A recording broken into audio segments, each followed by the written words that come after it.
गांव के पास एक किसान था जिसका नाम रामू था। वह अपनी मेहनत और ईमानदारी के लिए जाना जाता था। उसकी फसलें हमेशा हरी भरी और उपजाऊ होती थीं। रामू के पास एक छोटा सा खेत था, लेकिन वह उसे अपने पूरे मन से सींचता और देखभाल करता था। एक साल गांव में सूखा पड़ा, बारिश नहीं हुई और सभी किसान चिंतित थे। लेकिन रामू ने हार नहीं मानी।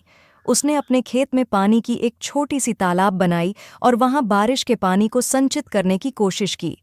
वह दिन रात अपने खेत में काम करता, बीज बोता और फसल की देखभाल करता। उसकी मेहनत रंग लाई। बारिश ने थोड़ी देर से ही सही, पर गांव में दस्तक दी। रामू के खेत में फसलें उगने लगीं।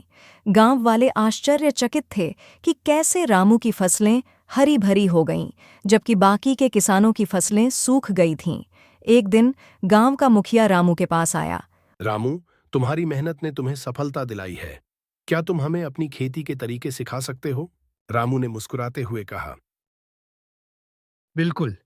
मैं जो कुछ जानता हूं उसे साझा करने में खुशी होगी।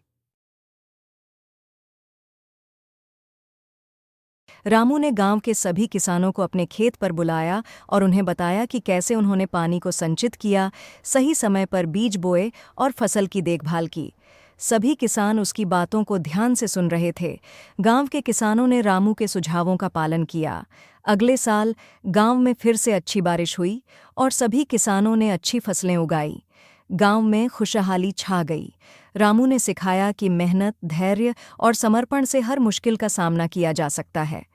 अब गांव के सभी लोग एक दूसरे की मदद करते और मिलकर काम करते थे। इस तरह रामू ने न केवल अपने खेत को सफल बनाया, बल्कि पूरे गांव को एक नई दिशा दी। उसकी मेहनत और ज्ञान ने सभी को प्रेरित किया